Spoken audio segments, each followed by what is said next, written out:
Eutychus raised from the dead.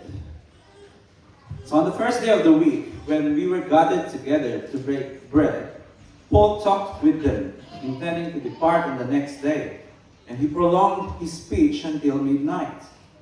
There were many lamps in the upper room where we were gathered, and a young man named Eutychus, sitting at the window, sank into a deep sleep as Paul talked still longer.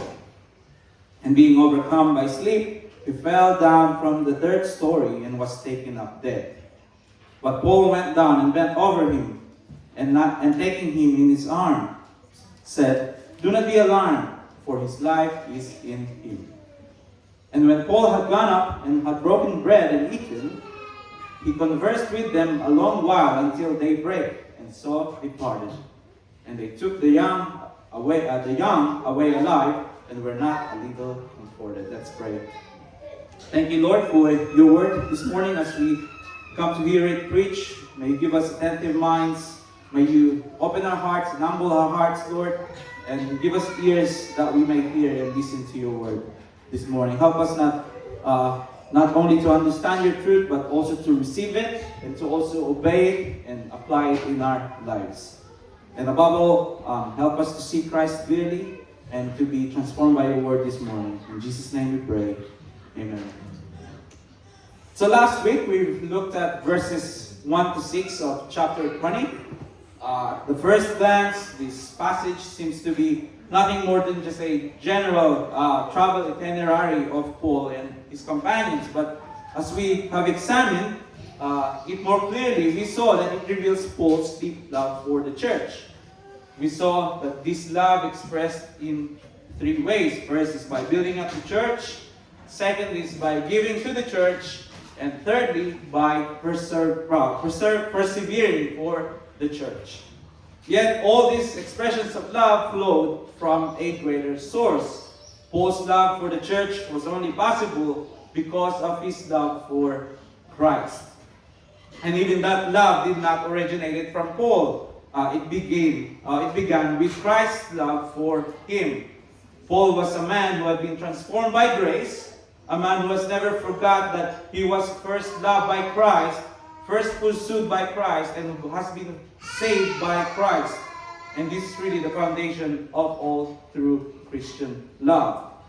We do not love in order to earn Christ's favor. We love because we have already received Christ's love. As scriptures remind us, we love because he first loved us. And so, as we consider Paul's example, we are not merely called to admire his love. We are called to imitate his love for the church, drawing from the same source, the love of Christ that has been poured into our very hearts. Now, as we return to the narrative of the chapter, you may have noticed a subtle shift in our passage last week. In verse 5, the language changes from the third person to the first person. What was previously described as he and him suddenly becomes us and now we. So this shift signaled that Luke, the author of the book of Acts, has now joined Paul and his companions at Philippi. So from this point onwards, Luke is no longer merely recording events from a distance. He is now a first-hand participant in the journey of Paul and also his companions. That's why in the following verses, we begin to see a more detailed, a more specific account of events. Because this is really a first-hand testimony from an eyewitness. So as we come to verse 7 of our passage, we read that on the first day of the week, when we were gathered together to break bread, Paul talked with them, intending to depart on the next day, and he prolonged his speech until midnight. So Luke begins with saying, on the first day of the week, when we were gathered. Now, this is the first clear reference in the book of Acts where we see Christians intentionally gathering on the first day of the week. And notice how the sentence is structured. Luke does not present this as a one-time or unusual event, but as something expected and customary. Luke seems to be simply describing what they are ordinarily doing. Because if this is a one-time event of gathering on the first day of the week, he could have written, on the first day of the week, we gathered, as if it is a unique event. But instead, he says, on the first day of the week, when we were gathered, implying that this was their established habit, the normal rhythm of their life together as a church. And this is really not an isolated idea in the New Testament. The New Testament consistently points to this pattern. Jesus rose from the dead on the first day of the week. And he appeared to his disciples on the same day. Even a week later, again, on the first day, he appeared to them once more. So the resurrection then gives this day, the first day of the week, its significance. We also see that the church began to gather on this first day of the week, here in Acts 27. So they gathered to break bread and to hear the word. And also in 1 Corinthians 16, verse 2, Paul instructs the believers on the first day of the week, each of you is to put something aside and store it up, which shows an established rhythm of weekly gathering on the first day of the week. Then later in the book of Revelation, this day is called the Lord's Day, Revelations 1:10. So because of this, the first day of the week, or the Lord's Day, became the regular and appointed day for the church assemblies. It was a day set apart, sanctified by Christ's resurrection, and devoted to worship, fellowship, and the ordinary means of grace that God has given to the church. Now, it is true that the early Christians also met daily. That's in Acts 2:46. Yet, alongside that, we see a consistent pattern. The church gathered in a special and also in a regular way on the first day of the week, which is the Lord's Day. And also for Christians, the Lord's Day may rightly be understood as the Christian Sabbath, not in the exact way or in the exact sense as the Jewish Sabbath, with all its specific laws and ceremonial meanings, but with a similar purpose that is shaped by the realities of the new covenant. Under the old covenant, the Sabbath was observed on the last day of the week, commemorating God's rest after creation. But in the new covenant, in the light of the finished work of Christ and his resurrection, the day of rest is observed on the first day of the week, which is the day of which commemorates the day of new creation and our redemption in Christ. So Christ, having accomplished redemption, rose again on the first day, making not only victory over sin and death, but also the beginning of a new creation.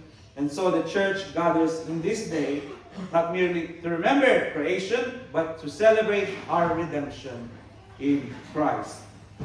This is why Hebrews speaks of a Sabbath rest that remains for the people of God, a rest ultimately fulfilled in Christ, and one that we taste even now as we gather in worship. So therefore, the Lord's Day is not just a matter of tradition or convenience. It is a day given to us by God, a gift for our good and for His glory. It is a day to cease from our ordinary labors, to delight in the Lord, and to devote ourselves to worship, to fellowship, and the hearing of His Word.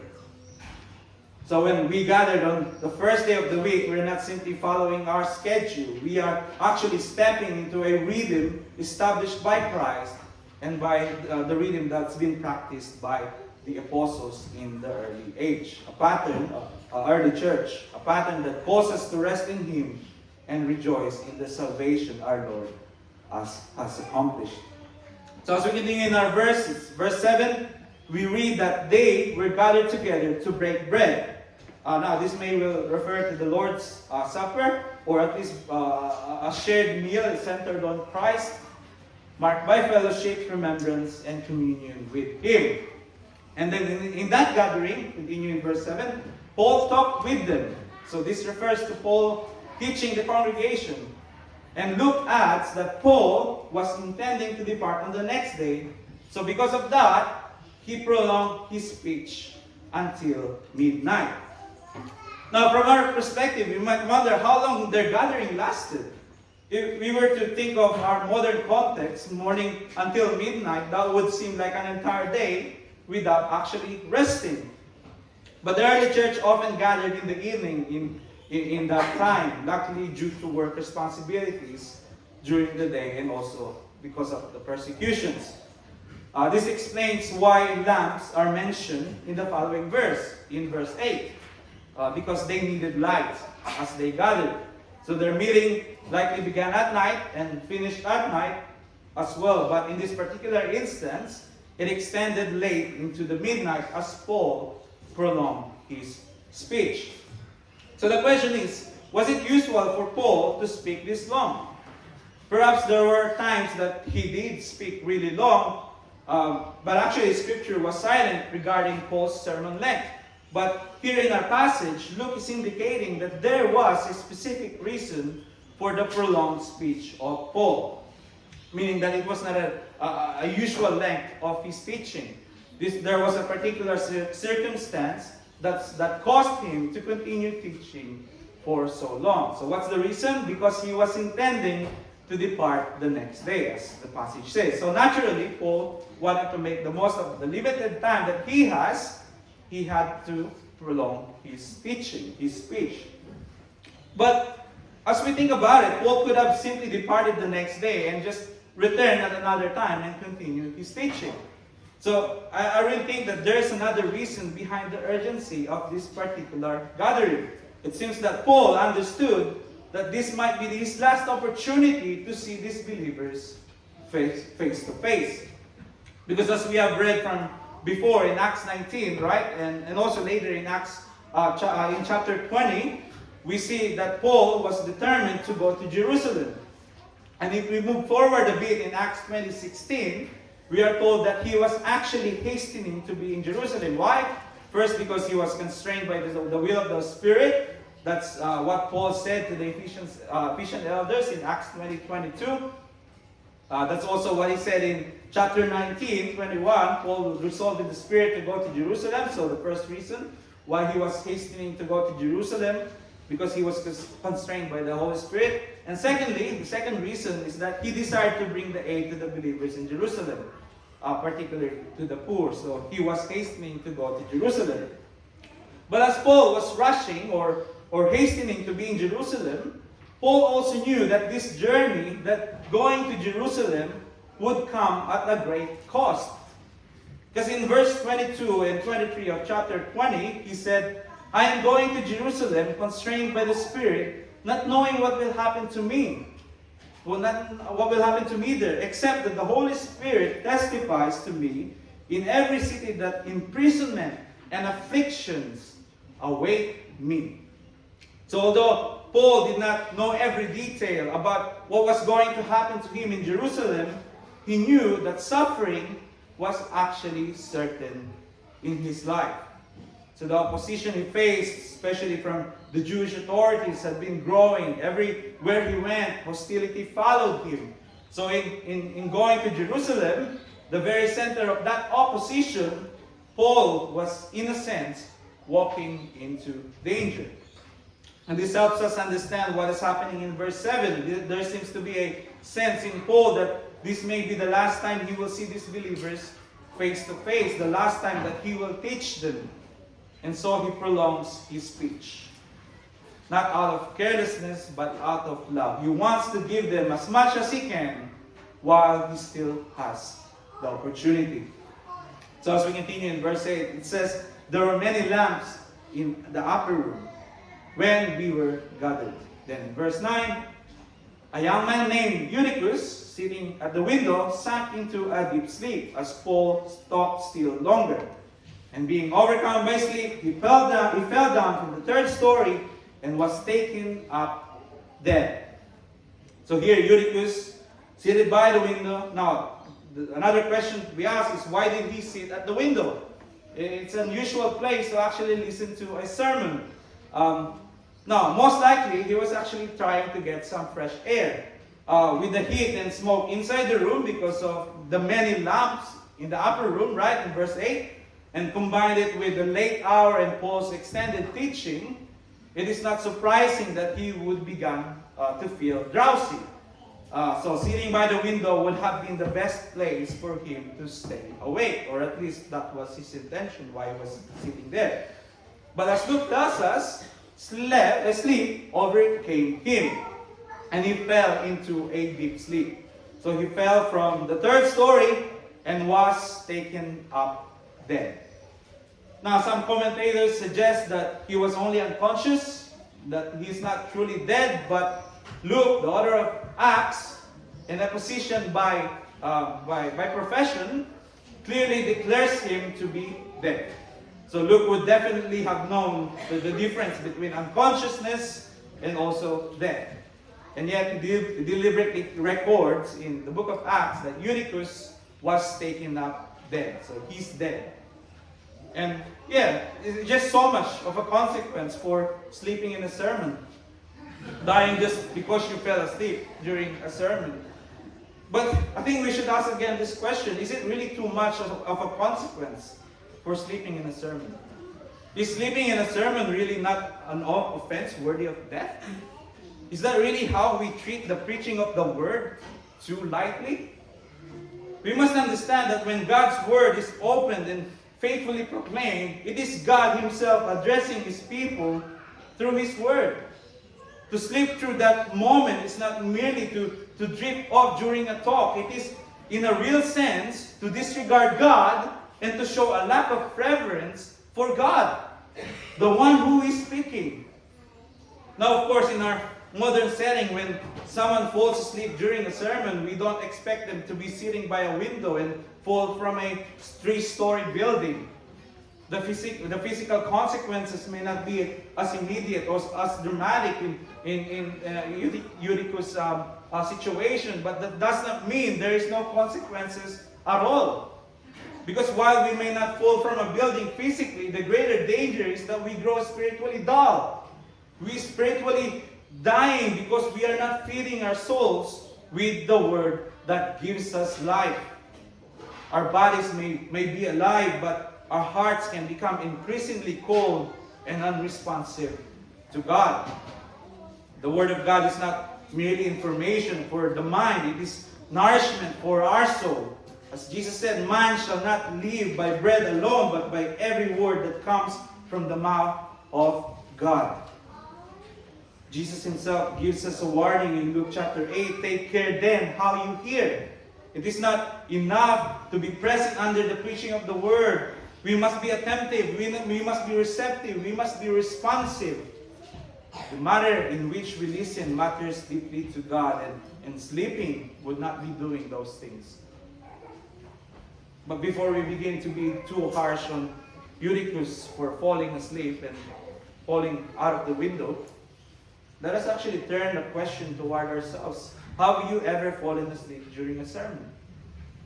Not necessarily physically, but spiritually. Perhaps not with our eyes closed, but with our hearts closed.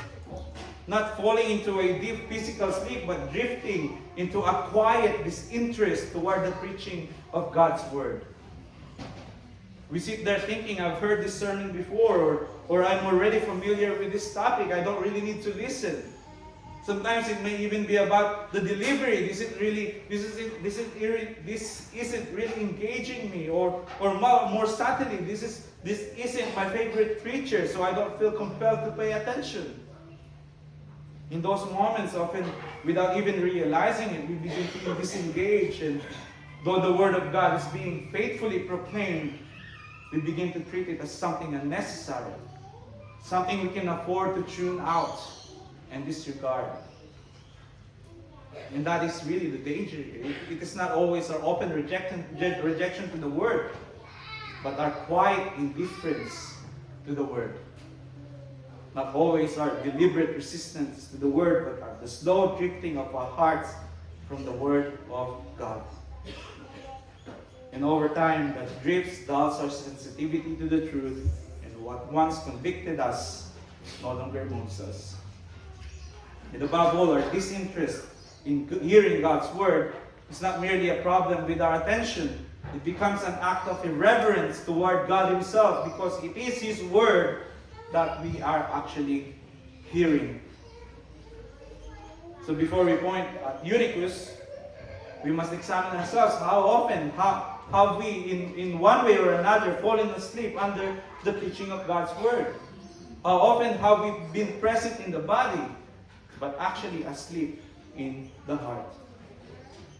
May we not be spiritually asleep while sitting under the preaching of the Word of God. May we ask the Lord to awaken our hearts, to sharpen our ears, to give us a genuine hunger to hear, receive, and obey His Word. But as we continue in verse 10, but Paul went down and bent over him, and taking him in his arms, said, "Do not be alarmed, for his life is in him." So Paul goes down, not panicking, but with purpose. He bends over Eutychus and takes him in his arms. There is both compassion and confidence in Paul. As he embraces him, he declares, "Do not be alarmed, for his life is in him." This is really God's work through Paul. Paul, just as Elijah and Elisha in the Old Testament, stretched themselves over dead children, and God restored their lives. So here we see the continuation of that same divine power. God brings life out of death. What was a tragic fall is now turned into a testimony of God's grace. And then in verse 11, when Paul had gone up and had broken bread and eaten, he conversed with them a long while until daybreak, and so departed. So notice the calmness that follows. There's no chaos, there's no confusion, only a quiet return to fellowship. So they went back upstairs, they broke bread together, and Paul continues speaking and teaching. So the ministry of the word does not stop. In fact, it continues all the way until daybreak.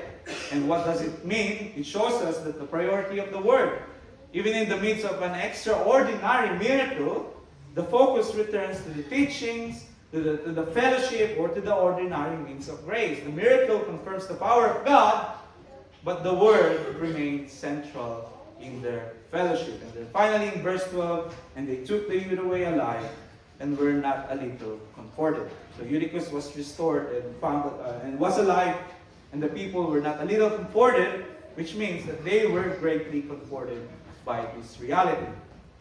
So God in His mercy not only restored the young man, but also strengthened the faith of His people. So as we come to the end of our passage this morning, let us return to the question we asked earlier. Have you ever fallen asleep during the preaching of the Word of God? Perhaps not outwardly, but inwardly. Perhaps not with your eyes closed, but with your hearts closed. And if we are honest with ourselves, the reality is that, like Eutychus, we have all at times drifted and have fallen asleep under the preaching of God's Word. We have all, in one way or another, treated the Word of God too lightly than we should. But the good news is that this passage does not leave us with just the warning alone. It actually points us to our hope, which is the gospel. Because Eutychus, indeed, he fell. He was helpless. He was lifeless. He was unable to restore himself. He was dead. And in that sense, he is the picture of every one of us apart from Christ. Scripture tells us that we were dead in our trespasses and sin. Not merely weak, not merely distracted, but spiritually dead. Unresponsive to God, unable to give ourselves life. And yet, what did Paul do? He went down to him. He did not stand at a distance watching and see what Eutychus would actually do. Would he actually decide to actually rise up and have life? He did not simply call out instructions from the third floor. No, he went down, bent over him, and took him in his arms. And in this we see the gospel. Because this is really what Christ has done for us. We were not merely drowsy, we all have fallen. We were all dead on the ground in sin. And Christ did not remain distant. He came down. He entered into our world, into our condition, into our death. And through his own death on the cross and his resurrection from the grave, he has brought life to those who were dead. Just as Eutychus could not raise himself, neither can we. But Christ, by his grace, makes us alive, speaks life where there was none, and he restores what was already lost. So here, the call for us today, if you recognize in yourself a kind of spiritual sleepiness, if your heart has grown dull, if the word no longer moves you as it once did, if you have been present but not truly listening, then the call of the scripture is clear: repent. Repent not merely of outward actions, but of your inward indifference. Repent of treating the word of God lightly. Repent of drifting, of disengaging, or allowing your heart to grow cold toward the voice of the living God. Repentance is not simply feeling bad, it is a turning away from indifference, a turning back to God, a renewed posture of humility, attentiveness, and of faith. And the good news is this: when we repent, we do not turn to a distant or a reluctant Savior, but the one who has already come down to us. Christ is not unwilling to receive you. He's not hesitant to restore you. The very fact that He came, that He died, and that He rose again is the clearest declaration that He saves sinners, that He gives life to the dead, and that He welcomes those who come to Him. So do not remain asleep. Awake, O sleeper. Rise from your spiritual slumber. Hear the word of the Lord. Not casually, not carelessly, but with a heart that trembles, a heart that is ready to receive. Turn to Christ. Look to Him afresh. Ask Him to soften your heart, to awaken your soul, to renew your love for His word. And for those who do not yet know Him, this is not merely a call to wake up, but a call to life. You are not just drifting, you are spiritually dead apart from Christ. But the gospel declares that life is offered to you today through His death and resurrection. Christ has made a way for you to be forgiven, to be restored, and to be made alive. So come to Him, repent and believe. Trust in Him alone for your salvation. As we move from this passage into our daily lives, we must ask, what does this mean for us in a practical and daily sense? How do we guard ourselves from this kind of spiritual sleepiness? How do we ensure that we are not merely hearers, but those who are truly awake under the Word of God? And let me offer a few points of application for us. 3 applications. And first is desire to hear the Word of God, especially on the Lord's Day. The Lord's Day is not merely another day in our weekly routine. It is a day God has set apart for His people to gather, to worship, to fellowship, and to sit under the ministry of His Word. It is a gift. It is not a burden. Therefore, let us take full advantage of it, of that gift. Come into the morning to hear the Word of God preached, and if able, return in the evening to hear it once again. It is the Lord's Day, not merely the Lord's few hours, nor the Lord's 30 minutes. Let us not think, since I have already attended church in the morning, that's enough. Look, if God has given us an entire day to delight in Him and to enjoy the means of grace, then let us make the most of it. Come to hear the Word of God preached.